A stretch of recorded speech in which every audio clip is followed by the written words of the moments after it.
Harry F. Miller is the name, originally from Columbus, Ohio. Retired from the military, 22 years service.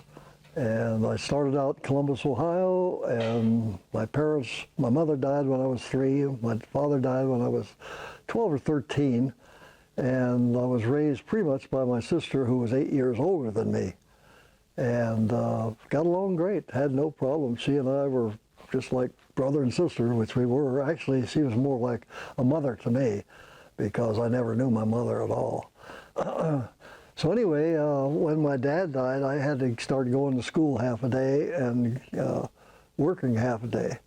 So I got a very good job with the local Columbus Electric Light and Service Company, and they handled all the electricity for Southern Ohio, as well as the streetcar system in the town of Columbus, Ohio. And I stayed there until I finally found out one day, a friend of mine, he told me, he says, hey, he says, I understand you wanted to go in the Army. And I said, I'd love to go in the Army. And he says, well, I think you ought to check, because I think the Army's got a new program that they might take you. So I went down to the recruiter and I asked him about it. And they said, yeah, you have to be 17 and a half. And we're doing this so that we can make sure that we get the individuals before they're drafted, so that the Navy or the Marines don't grab them. So I understood that, and he said, well, how old are you? And I said, 17 and a half. And he says, well, he said, I have to have a birth certificate from you. And so I said, well, how do I get that? He said, well, you go down to the county and they'll have it for you. So I went down to the county and asked them for a copy of my birth certificate. And at that time, they had a big, thick ledger book. And somebody with fancy handwriting would put the entries in there. Well, they looked and looked and they couldn't find mine. And so I kind of figured that maybe 1944, they were scrambling to get as many people as they could, and they probably just said, well, I can't find it, let it pass. So I went back to the Army and I told them, I said, they don't have my birth certificate. Oh, that's all right. He said, it happens all the time. He said, I get people in here all the time that don't have a birth certificate. I said, okay, what's the story? Do I get to go in or not? They said, oh yeah, we'll take you. So they assigned me up. They sent me to Fort Knox, Kentucky for training. So I trained as a tank crewman there, and while I was there, this lieutenant took a liking to me, and he told me he wanted me to go to OCS when I got through with basic training. So I told him, I said, no, I don't think I want to do that. Of course, 15 years old, you know.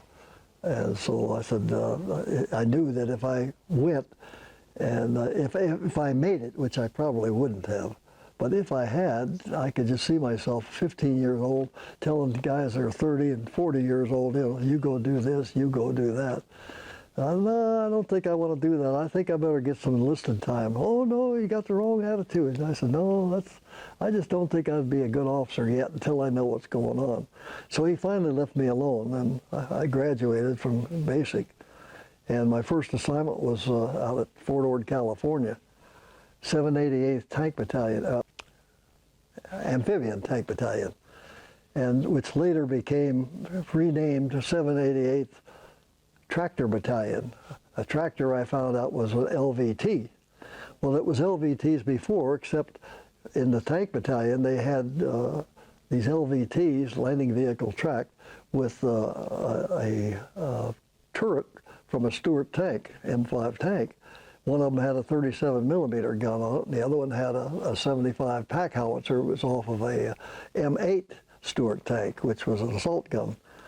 So anyway, that's what was there. And so when I checked in, they told me that you lay down your bag and go over there and get in line. And there was 2 lines of 6 guys, and they were hitting us on both arms. And I thought, oh God, I bet I'm going to the Pacific.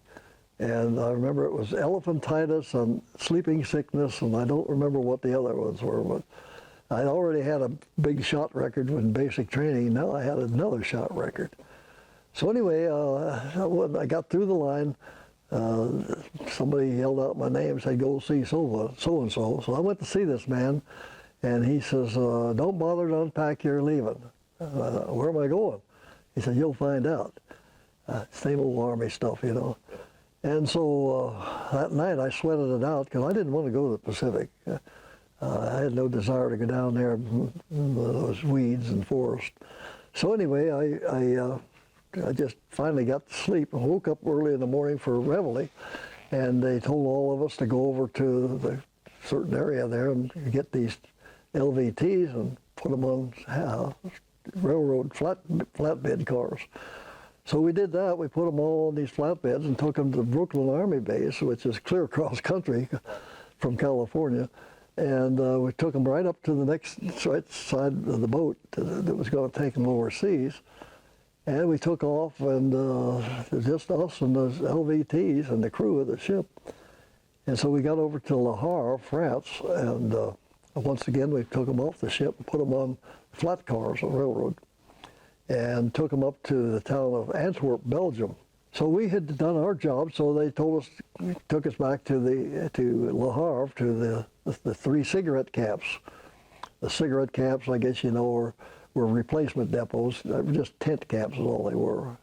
They had Philip Morris, Lucky Strike, and Old Gold. Well, I went to Old Gold, and we stayed there for maybe a week. And then one day, a 6x6 truck pulled up, called all our names, and about 4 or 5 of us went. And they took us to the town of Neufchâteau in Belgium. And we were assigned to the 740th Tank Battalion.